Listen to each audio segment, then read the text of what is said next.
નમસ્કાર દર્શક મિત્રો, હું દિશા ત્રિવેદી નર્મદા સમાચારમાં આપનું સ્વાગત કરું છું। સૌપ્રથમ જોઈશું આજના મુખ્ય સમાચાર।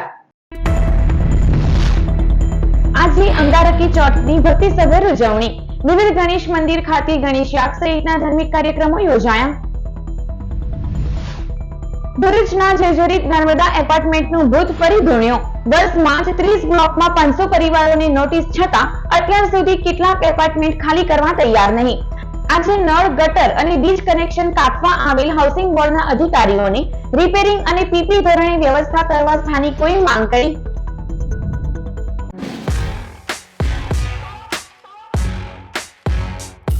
ભરૂચ અને અંકલેશ્વર સહિત જિલ્લામાં અંગારકી ચોથની ભક્તિસભર ઉજવણી કરવામાં આવી હતી। વિવિધ ગણેશ મંદિરોમાં ધાર્મિક કાર્યક્રમો યોજાયા હતા। ભરૂચના સિદ્ધિવિનાયક મંદિર ખાતે પણ વિવિધ કાર્યક્રમો યોજવામાં આવ્યા હતા। અંગારકી ચોથ નિમિત્તે સિદ્ધિવિનાયક ગણેશ મંદિરે ગણેશ યાગનું આયોજન કરવામાં આવ્યું હતું, જેમાં શાસ્ત્રોક્ત વિધિ અનુસાર પ્રથમ પૂજાતા દેવની આરાધના કરવામાં આવી હતી। દર્શનાર્થીઓની સવારથી જ ભીડ જોવા મળી હતી અને તેઓએ ભગવાન વિઘ્નહર્તા સમક્ષ પ્રાર્થના કરી હતી।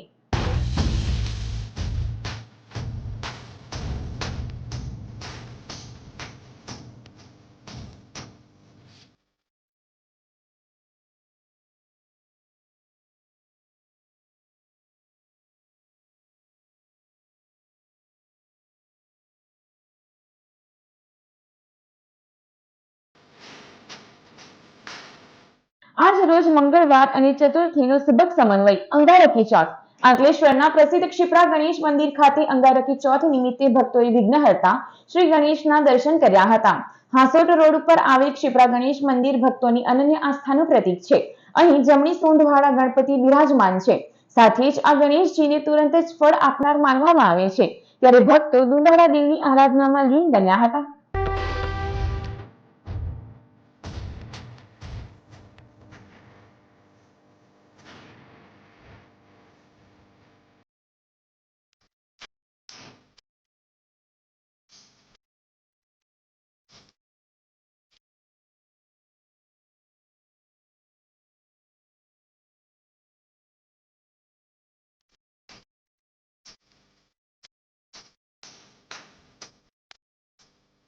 आज 25/6/2024 रोज अंगारकी चतुर्थी से अंगारकी चतुर्थी आखा वर्ष की अंदर आ वर्षे एक ज आवेली है। अंगारकी चतुर्थी अंदर क्षिप्रा गणेश मंदिर अंदर आज घणा लोग भक्त लोग पोतानी मान्यताओं प्रमाणे अहींया मानता मानवा आवे छे। ભરૂચ શહેરના નર્મદા એપાર્ટમેન્ટમાં આજે નળ, ગટર અને વીજ કનેક્શન કાપવા આવેલ હાઉસિંગ બોર્ડના અધિકારીઓને 5 પરિવારોએ રિપેરિંગ અને પીપી ધોરણે વ્યવસ્થા કરવા માંગણી કરી હતી। નર્મદા એપાર્ટમેન્ટની બિલ્ડિંગ જર્જરિત હોવાનો વિવાદ ગુજરાત હાઉસિંગ બોર્ડ સાથે પણ લાંબા સમયથી ચાલી રહ્યો છે। વર્ષ 2020માં જ 500 પરિવારોની 4 દશક જૂના એપાર્ટમેન્ટને ખાલી કરવા નોટિસો બજાવાઈ હતી। સમયાંતરે નોટિસો અને પાલિકા દ્વારા તેમના નળ જોડાણ કાપવાની તાકીદ છતાં કેટલાક પરિવારોએ જોખમી ફ્લેટ ખાલી કર્યા ન હતા। ભરૂચ પાલિકાએ એક સત્તાવાર યાદી જાહેર કરી દર વર્ષે જર્જરિત ઇમારતના માલિકોને પોતાનું મકાન ખાલી કરી ઉતારી લેવા નોટિસો આપે છે, પણ આ નોટિસ બાદ પાલિકા પોતાની જવાબદારી પૂર્ણ થવાનો સંતોષ માની લે છે। ગતરોજ ગુજરાત હાઉસિંગ બોર્ડ દ્વારા ફરી જર્જરિત મિલકત ધારકોને નોટિસ આપવામાં આવી હતી, પરંતુ દર વર્ષની જેમ મિલકત ધારકોએ મિલકતો ખાલી નહીં કરતા જાનહાનિ નહીં થાય તે માટે ચોમાસામાં કોઈ ઘટના નહીં થાય તે હેતુથી આજ રોજ પાલિકા અને હાઉસિંગ બોર્ડના અધિકારીઓ સાથે નર્મદા એપાર્ટમેન્ટ ખાતે પહોંચ્યા હતા અને જર્જરિત મિલકતોના નળ, ગટર અને વીજળી કનેક્શનો કાપી મકાનો ખાલી કરાવવા પ્રયત્ન કરવા માટે ગયા હતા, જ્યાં આગેવાનો અને સ્થાનિકો બેઠક કરવામાં આવી હતી અને જર્જરિત મિલકત બાબતે ચર્ચા કરવામાં આવી હતી। બીજી તરફ ગુજરાત હાઉસિંગ બોર્ડ દ્વારા ગતરોજ નોટિસ આપી હતી અને નળ, ગટર તેમજ વીજ કનેક્શન કાપવાની કાર્યવાહી સામે વિરોધ નોંધાવ્યો હતો અને આગેવાનો અને મિલકત ધારકોએ રિપેરિંગ અને પીપી ધોરણે તેમજ વૈકલ્પિક વ્યવસ્થા માટે સહમતિ બતાવી હતી। હાઉસિંગ બોર્ડ વિસ્તારમાં આવેલા નર્મદા એપાર્ટમેન્ટમાં ગઈકાલે નોટિસ આપેલી હતી પાણીના કનેક્શન અને જીબીના કનેક્શન કાપવા માટે હાઉસિંગ બોર્ડે, પણ એનો વૈકલ્પિક વ્યવસ્થા કોઈ કરી નથી અને તાત્કાલિક એવી રીતે કાપવામાં આવે તો સ્થાનિક લોકોનો વિરોધ છે એમાં। અને પીપીપી ધોરણે અમે લોકોએ 100% આપેલું છે સહીઓ કરીને અને બધા એગ્રી છે, પણ હાઉસિંગ બોર્ડ એના માટે આગળ હજુ વધી નથી। તો શું આગળનો તમારો નિર્ણય શું રહેશે? આગળ હાઉસિંગ બોર્ડ કંઈક અમે હાઉસિંગ બોર્ડને કીધેલું છે, તમે કહેશો તો અમે ત્યાં સુધી રિપેરિંગ કરાવીશું, અને બીજા જે તમે કંઈક વૈકલ્પિક વ્યવસ્થા કહેશો એમાં અમે એગ્રી છે, એના સ્થાનિક લોકો એગ્રી છે બધા જ. નગરપાલિકા વિસ્તારમાં આવેલ ગુજરાત હાઉસિંગ બોર્ડની મિલકતો જે જર્જરિત થયેલ છે અને એમાં કોઈ જાનહાનિ ના થાય, ચોમાસાની દરમિયાન કોઈ મિલકત પડે નહીં, એ માટે મિલકતો ખાલી કરી અને તોડવી જરૂરી હોય. અગાઉ પણ હાઉસિંગ બોર્ડની સાથે આ બાબતે ચર્ચા વિચારણા થયેલ હતી. હાઉસિંગ બોર્ડના અધિકારીશ્રીઓ અમારી સાથે મિટિંગ કરેલ હતી. હાઉસિંગ બોર્ડના અધિકારીશ્રીઓને અમે વિનંતી કરેલ હતી કે આ મકાનો ખાલી કરાવડાવો, જેથી નગરપાલિકા અને હાઉસિંગ બોર્ડ સાથે રહી અને એ જર્જરિત મિલકતો દૂર કરે. આજ રોજ હાઉસિંગ બોર્ડના અધિકારીશ્રીઓ અને અમે જે મિલકત ધારકો જે છે એમના નળ, ગટર અને લાઇટના કનેક્શનો કાપી અને મકાનો ખાલી કરાવડાવવા માટેનું પ્રયત્ન કરવા માટે સ્થળ ઉપર ગયેલ હતા.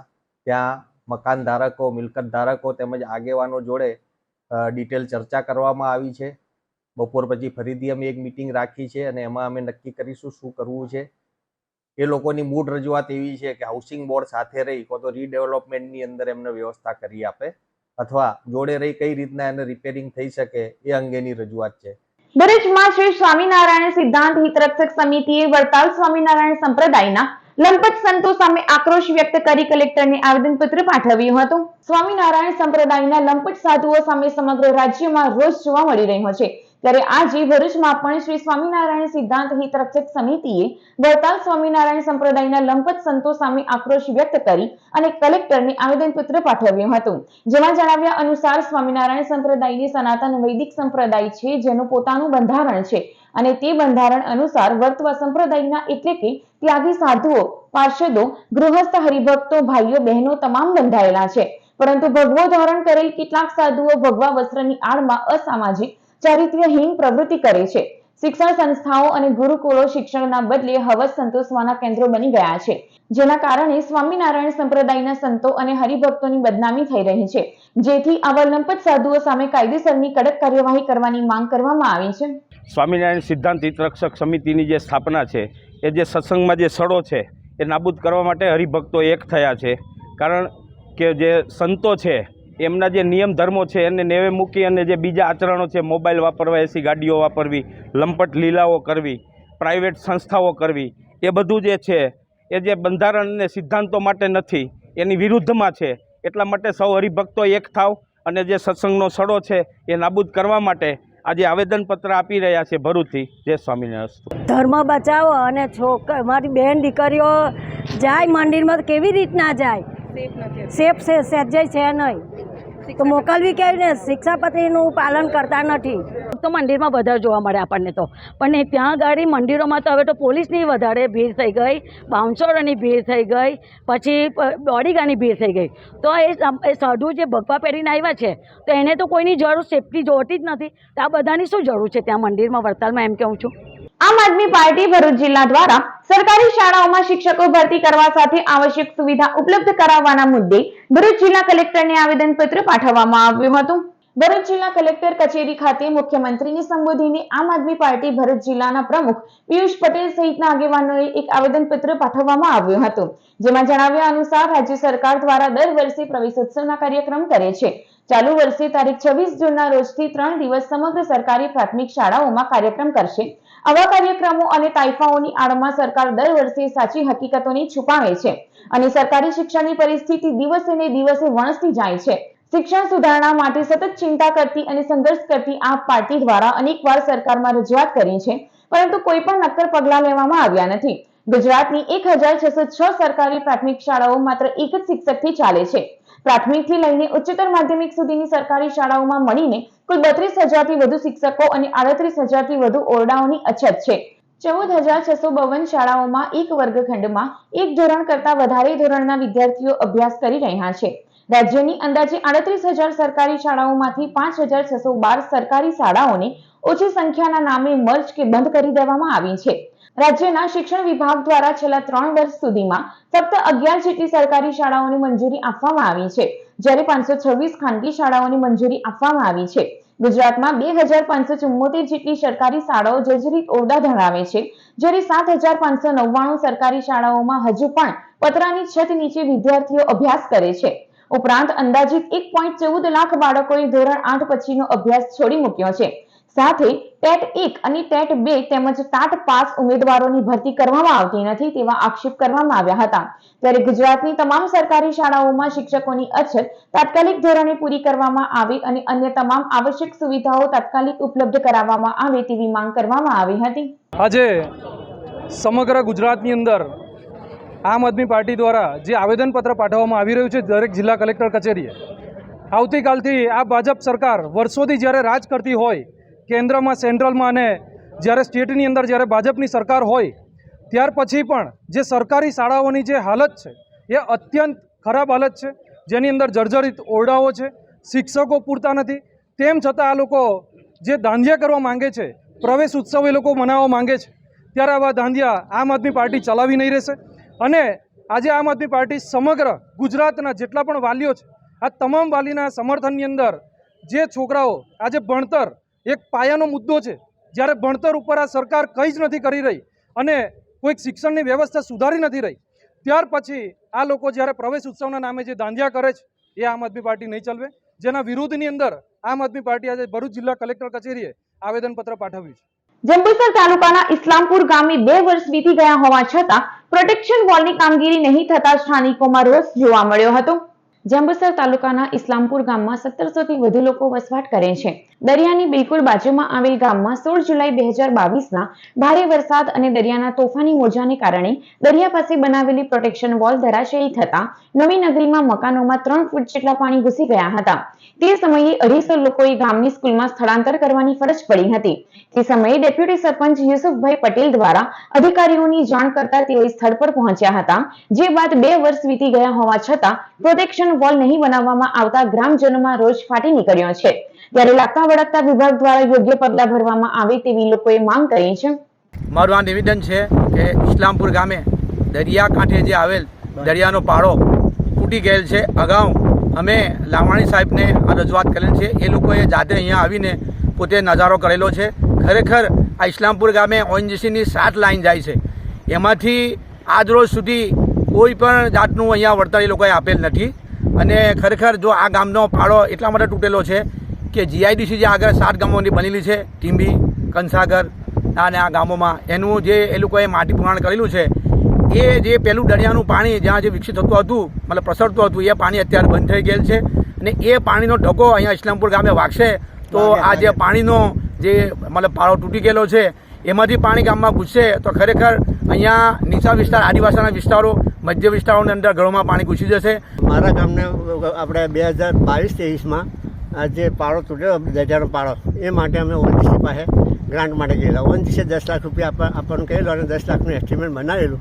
પરંતુ લાલવાણી સાહેબે અહીંયા સ્થળ પર તપાસ કરતાં કીધું કે 25 લાખનું કામ છે અને એ કામ અટકાયું છે. એ તાલુકા પંચાયતની કેપેસિટી નથી 25 લાખનું બનાવવાનું. એ સિંચાઈની છે. ભાઈ સિંચાઈને 4 તાલુકા મતલબ કે સોંપેલા છે, એટલે સિંચાઈના ડેપ્યુટી એન્જિનિયર મળતા નથી, એટલે એસ્ટિમેટ બનેલું નથી. બીજું કે જો આ નહીં કરવામાં આવે, આ ચોમાસા પહેલાં આને પાર નહીં કરવામાં આવે તો આપણે જીઆઈડીસી ઇસ્લામપુર, ટંકારી, આસનવડ, ટીંબી આ ગામોની જે જીઆઈડીસી અમારા ગામમાં જે આવેલી છે એમાં માટી કામ પૂરાઈ ગયેલું છે. એટલે જે દરિયાનું પાણી તે બાજુ જતું હતું એ પાણી બંધ થઈ ગયેલું છે. એ પાણી બંધ થવાથી હવે ચોમાસાનું જે પાણી થશે એનો ધક્કો ઇસ્લામપુર ગામની પર થશે. એઆઈએની મેનેજિંગ કમિટીના 8 સભ્યોની ચૂંટણી વચ્ચે અંકલેશ્વર નોટિફાઈડ હાઉસિંગ એસોસિએશનની સ્થાનિક રહેણાંક વિસ્તારના પ્રજાજનોને સ્પર્શતા પ્રશ્નોને લઈ ઠેર ઠેર પોસ્ટરો મારી ચૂંટણીના માહોલમાં ગરમાવો લાવી દીધો છે. આગામી તારીખ 29 જૂનના રોજ અંકલેશ્વર ઇન્ડસ્ટ્રીઝ એસોસિએશનની ચૂંટણી યોજાનાર છે. આ વર્ષે બંને હરીફ પેનલોએ પ્રચારને વેગવંતો બનાવી દીધો છે.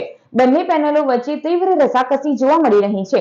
ત્યારે બળતા ઘરમાં તેલ ઉમેરાય તેમ અંકલેશ્વર નોટિફાઈડ હાઉસિંગ એસોસિએશન દ્વારા નોટિફાઈડ રહેણાંક વિસ્તારમાં ઠેર ઠેર લોકહિતના પ્રશ્નો સંબંધિત બેનરો ઉભા કરી ચૂંટણીના માહોલને વધુ ગરમ બનાવી દીધો છે. એક તરફ સત્તારૂઢ સહયોગ પેનલ અને સામે પક્ષે વિકાસ પેનલના ઉમેદવારોએ ઉદ્યોગ મતદારોને રીઝવવા એડી ચોટીનું જોર લગાડ્યું છે, ત્યારે હાઉસિંગ એસોસિએશનમાં બેનરો માંડી રહેણાંક વિસ્તારના લોકોની સ્પષ્ટ પ્રશ્નો ઉભા કરી બંને પેનલોના મોભીઓને અધવચ્ચે પ્રચારમાં નવી સરથી રણનીતિ બનાવવા મજબૂર કરી દીધા છે. અંકલેશ્વર નોટિફાઈડ હાઉસિંગ એસોસિએશનના પ્રમુખ અતુલ માકડિયાએ નોટિફાઈડ રહેણાંક વિસ્તારને પ્રતિનિધિત્વ આપીને જોરશોરથી માંગ કરી હતી. અંકલેશ્વર ઇન્ડસ્ટ્રી એસોસિએશનનું 29 તારીખે મતદાન છે. તેમાં અમારે ઇન્ડસ્ટ્રીઝના જે પણ મતદાતાઓ છે 1100 ઇન્ડસ્ટ્રીઝવાળા, એને એક ખાસ અમારી ભલામણ છે કે કોઈ પણ પેનલ નહીં જોતા અને સારા માણસને મતદાન કરજો કે જે પ્રજાની વાત સાંભળી શકે, પ્રજાનું કાર્ય કરી શકે, ઇન્ડસ્ટ્રીઝના કામ કરે, સાથે સાથે રેસિડેન્ટના કામ કરે.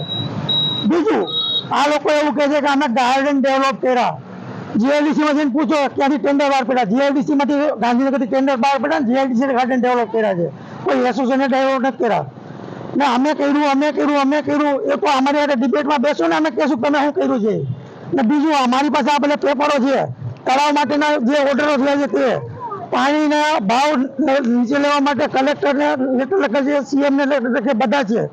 અને બીજું, અમે ગાર્ડન માટે રમતગમતનું ગાર્ડન, હીરાબા ગાર્ડન કરવા માટેના પીએમ ને સીએમ ને લેટર લખ્યા હતા. તેની લેટરની સીએમ માંથી કોપી આવેલી છે, પીએમ માંથી કોપી પણ આવેલી છે, છતાં લોકો નામકરણ કરતા નથી. અને બીજું એમ કે અમે એસોસિએશન એવું કે અમે આ કાર્ય કરી, તો ભાઈ તમને કાર્ય જ કરવું, કામ જ કરવું હોય તો પેનલની જરૂર શું છે? ભાઈ સારા માણસો આવો ને, કે આમાં કોઈ મલાઈ છે કે મલાઈ ખાવા માટે આવો છો? જંબુસર તાલુકાના કાવી ગામના મોટી મસ્જિદ વિસ્તારમાં ઘર આંગળી બાંધેલ 5 થી વધુ બકરા પૈકી એક બકરાની ચોરી કરી પશુ ચોર ફરાર થઈ ગયો હતો, જે ઘટના સીસીટીવીમાં કેદ થઈ છે. જંબુસર પંથકમાં રાતે બકરા ચોરો સક્રિય થયા છે. વૈભવી કારમાં પશુઓની ચોરી કરતી ગેંગ તાલુકામાં ફરતી થતા લોકોમાં ફફડાટ વ્યાપી ગયો છે. જંબુસર તાલુકાના કાવી ગામના મોટી મસ્જિદ વિસ્તારમાં રહેતા સૌકત મુસાએ પોતાના ઘર પાસે 5 થી વધુ બકરા બાંધ્યા હતા. તે વેળા રાતના સમયે કાર લઈ ચોરી કરવા આવેલ ઈસમની દરવાજો ખોલી એક પછી એક 5 થી વધુ પશુઓ કારમાં મૂકતા અન્ય સ્થાનિકે બુમરાણ મચાવતા કાર લઈ ચોરી કરવા આવેલ ઈસમો એક બકરાની ચોરી કરી ફરાર થઈ ગયા હતા. પશુ ચોરી અંગેની ઘટના ઘર પાસે લગાવવામાં આવેલ સીસીટીવી કેમેરામાં કેદ થઈ છે. આમોદ તાલુકાના કેટલાક ગામોમાં ધોધમાર વરસાદ વરસતા ધરતીપુત્રોમાં આનંદની લાગણી જોવા મળી હતી. ભરૂચ જિલ્લામાં ચોમાસાની શરૂઆત થઈ ચૂકી છે, ત્યારે આજ રોજ ભારે ઉકળાટ વચ્ચે આમોદ તાલુકાના કેલોદ, તણછા સહિતના ગામોમાં એકાએક વાદળોની ફોજ ઉતરી પડી હતી અને જોતજોતામાં ધોધમાર વરસાદ તૂટી પડ્યો હતો. વરસાદને પગલે નીચાણવાળા વિસ્તારોમાં વરસાદી પાણી ફરી વળ્યા હતા. ગાજવીજ સાથે ખાબકેલા વરસાદને કારણે વાતાવરણમાં ઠંડક પ્રસરી હતી, જ્યારે ખેતીલાયક વરસાદ થતા ખેડૂતો ખુશખુશાલ જોવા મળ્યા હતા. તો વરસતા વરસાદમાં બાળકોએ નહાવાનો આનંદ લીધો હતો. બફારા વચ્ચે વરસાદ થતાં જ લોકોએ રાહતનો શ્વાસ લીધો હતો. ભરૂચના ભોલાવ ડેપો ખાતે ચોમાસામાં તકેદારીના ભાગરૂપે સાફ સફાઈ ઝુંબેશ હાથ ધરાઈ.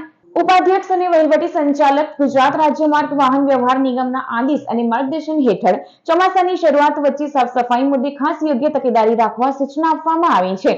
જેના ભાગરૂપે ભરૂચના ભોલાવ ડેપો ખાતે એસટી બસો, પીવાના પાણીની ટાંકી તેમજ બસ સ્ટેશનની સાફ સફાઈ હાથ ધરવામાં આવી છે અને તમામ વાહનોને યોગ્ય રીતે અંદર બહારથી સાફ સફાઈ કરી તેમજ બહારથી સંપૂર્ણ વોશ કરીને રૂટ ઉપર સંચાલનમાં મૂકવામાં આવી રહ્યા છે. સાથે આ સાફ સફાઈ ઝુંબેશ નિયમિત અને કાયમી ધોરણે થાય તે મુજબનું આયોજન કરવામાં આવ્યું છે. ભરૂચના નંદીલાવ રોડ ઉપર આવેલ અલનૂર ફ્લેટના 3જા માળે મકાનમાંથી 85,000 થી વધુની કિંમતનું લેપટોપ ચોરી કરી અજાણ્યો ઈસમ ફરાર થઈ ગયો હતો. ભરૂચના નંદીલાવ રોડ ઉપર આવેલ અલનૂર ફ્લેટના 3જા માળે રહેતી વિકાસ નિધિ વિરેન્દ્ર વર્મા ગત તારીખ 23મી જૂનના રોજ વહેલી સવારે પોતાના પિતા સાથે બાઇક શીખવા માટે નીકળ્યા હતા. જેઓએ પોતાની માતા સૂતા હોય ઘરનો દરવાજો ખુલ્લો રાખ્યો હતો. તે વેળા અજાણ્યો ઈસમ ઘરમાં પ્રવેશ કરી મકાનમાં રહેલ 85,000 થી વધુની કિંમતનું લેપટોપ ચોરી કરી ફરાર થઈ ગયો હતો. ચોરી અંગે ભરૂચ એ ડિવિઝન પોલીસે ગુનો નોંધી તપાસ હાથ ધરી છે. અંકલેશ્વર જીઆઈડીસીની એપેક્સ હેલ્થ કેર કંપનીના પ્રોડક્શન કેમિસ્ટે ભાગીદારી સર્ટિફિકેટ અને શેર હોલ્ડરના ખોટા લેટર પેડ બનાવી કંપની અને અન્ય લોકો સાથે છેતરપિંડી કરતા પોલીસ ફરિયાદ નોંધાઈ છે. સુરતના અડાજણ વિસ્તારમાં આવેલ નવી આરટીઓ સામે શાલિગ્રામ સિગ્નેચરમાં રહેતા ડોક્ટર ચંદુ દેવજીભાઈ ગાબાણી અંકલેશ્વર જીઆઈડીસીમાં Apex health care limited company ચલાવે છે. જેની કંપનીમાં વર્ષ 2019 ઓક્ટોબરથી 2021 સુધી પાલીતાણાના દુધાળા ગામોનો સેતુ ભવિષ વાવડિયા પ્રોડક્શન કેમિસ્ટ તરીકે નોકરી કરતો હતો. તે દરમિયાન સેતુ વાવડિયાએ કંપનીના certificate of partnership, share holder certificate તેમજ લેટર પેડના નમૂના કોઈપણ રીતે મેળવી લેટર પેડ બનાવી ખોટા ભાગીદાર સર્ટિફિકેટ અને શેર હોલ્ડરના ખોટા લેટર બનાવી સહીઓ કરી તેના સાચા તરીકે ઉપયોગ કરી કંપની અને અન્ય કંપનીઓ સાથે છેતરપિંડી કરતા કંપનીના ડાયરેક્ટરે અંકલેશ્વર જીઆઈડીસી પોલીસ મથકે પ્રોડક્શન કેમિસ્ટ વિરુદ્ધ પોલીસ ફરિયાદ નોંધાવી હતી. ભરૂચ પોલીસમાં ફરજ બજાવતા મહિલા કોન્સ્ટેબલની પતિ તેમજ સાસરિયાઓએ માર મારતા દહેજ પેટે લાખો રૂપિયા પડાવ્યા હોવાની પોલીસ ફરિયાદ નોંધાતા ચકચાર મચી જવા પામી છે. ભરૂચ તાલુકાના પોલીસ મથકના મહિલા કોન્સ્ટેબલ તરીકે ફરજ બજાવતા ભાવનાબેન ભરૂચ શહેર બી ડિવિઝન પોલીસ મથકે ફરિયાદ નોંધાવી છે. ફરિયાદમાં જણાવ્યા અનુસાર ભાવનાબહેનના વર્ષ 2021માં જૂનાગઢના અલીદ્રા ગામના દેવાંગ મેવાડા સાથે લગ્ન થયા હતા. બાદમાં દેવાંગ પણ ભરૂચ ખાતે ભાવનાબહેન સાથે રહેતો હતો. જો કે બાદમાં તેમના પતિ અને સાસુ જીવતીબેન દ્વારા તેમને દહેજની માંગણી કરી મારવામાં આવે છે. તેમજ સાસરિયાઓ દ્વારા તેમને માનસિક અને શારીરિક ત્રાસ આપવામાં આવે છે. આ ઉપરાંત સાસરિયાઓ દ્વારા ₹1.89 લાખ સહિત લાખો રૂપિયાની રકમ પડાવી લીધી હોવાના આક્ષેપ પોલીસ ફરિયાદમાં કરવામાં આવ્યા છે. આ અંગે ભરૂચ શહેર બી ડિવિઝન પોલીસે પતિ, સાસુ સહિત કુલ 11 લોકો સામે દહેજ પ્રતિબંધિત ધારાની વિવિધ કલમો હેઠળ ફરિયાદ નોંધી વધુ તપાસ હાથ ધરી છે.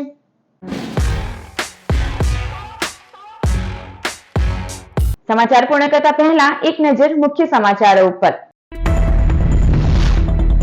આજે અંગારકી ચોથની ભક્તિસભર ઉજવણી. વિવિધ ગણેશ મંદિર ખાતે ગણેશ યાગ સહિતના ધાર્મિક કાર્યક્રમો યોજાયા. ભરૂચના જર્જરિત નર્મદા એપાર્ટમેન્ટનું ભૂત ફરી ધૂણ્યું. વર્ષમાં જ 30 બ્લોકમાં 500 પરિવારોને નોટિસ છતાં અત્યાર સુધી કેટલાક એપાર્ટમેન્ટ ખાલી કરવા તૈયાર નહીં. આજે નળ, ગટર અને વીજ કનેક્શન કાપવા આવેલ હાઉસિંગ બોર્ડના અધિકારીઓને રિપેરિંગ અને પીપી ધોરણે વ્યવસ્થા કરવા સ્થાનિકોએ માંગ કરી. તો આ હતા અત્યાર સુધીના નર્મદા સમાચાર. નવા સમાચારો સાથે ફરી મળીશું. નમસ્કાર.